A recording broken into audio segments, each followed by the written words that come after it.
Europe 1, bonjour, le journal des sports. Samuel Etienne. Le journal des sports avec Jérôme Lacroix. Comment ça va, Jérôme? Ça va très bien et vous? Bonjour Très à tous. bien, merci. À la une ce matin, là, chaude ambiance à Bercy. À Bercy, oui, vous l'entendez. Lancement parfait. La fusée France a pris son envol hier soir et de quelle manière? Dans un Paris-Bercy comble et volcanique. 15 609 spectateurs ont chanté, poussé, célébré ces Bleus du handball qui, en ouverture du mondial, ont balayé les Brésiliens 31-16.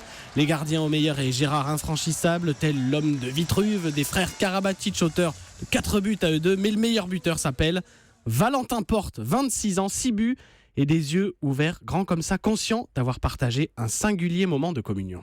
Ouais, c'est énorme. On prend une vague vraiment d'émotions dans la tête, tous avec les drapeaux, ça fait vraiment oppressant. Nous, ça nous galvanise et je pense que ça a plombé un peu les ambitions des Brésiliens et c'est à ça qu'il faut s'attendre toute la compète.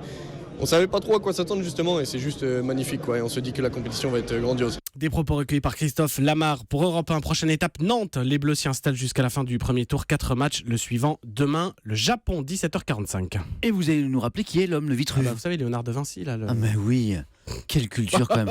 Vous êtes mûr pour question pour un champion, vous. Le football est le dernier carré de la Coupe de la Ligue qui est complet. Oui, les affiches des demi-finales, Monaco-Nancy et Bordeaux-PSG, ces deux dernières équipes qualifiées hier soir. Les Parisiens ont dominé Metz au Parc des Princes 2-0. Un doublé du capitaine Thiago Silva. Les Girondins ont éliminé les Guingampais 3-2. Demi-finale prévue dans 2 semaines. Jérôme, le mot sport du jour. Bagarre rime avec Dakar, rime avec ça repart. Après l'étape annulée hier, la caravane reprend la route aujourd'hui.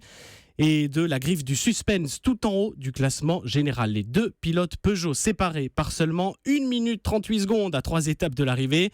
Stéphane Peter Hansel, deuxième, talonne le leader Sébastien Loeb, le nonuple champion du monde des rallyes, s'accroche au rêve d'un premier titre sur le Dakar. C'est une belle bagarre parce qu'il roule très vite et on attaque dans toutes les spéciales, on est à bloc partout, lui aussi et puis c'est super serré, c'est chacun son tour qui prend la tête donc bon en tout cas on prend du plaisir. Sébastien Loeb au micro de Julien Pierce, l'envoyé spécial d'Europe 1 sur le Dakar, 10e étape aujourd'hui, parcours argentin Chilecito-San Juan. Enfin, l'histoire du jour. L'inattendu rebond de Jean-Pierre Papin, l'ex-star des Bleus du foot et de l'OM, direction Auxerre, alors place forte du foot français, mais actuellement avant-dernier de la Ligue 2. Alors ses fonctions précises ne sont pas encore déterminées, mais il sera au moins directeur sportif et peut-être aussi entraîneur, comme il avait déjà été à Châteauroux ou encore à Lens. En tout cas, l'arrivée de Papin à Auxerre, c'est le premier gros coup des nouveaux propriétaires chinois du club iconé. Le retour de Jean-Pierre Papin. Merci Jérôme Lacroix.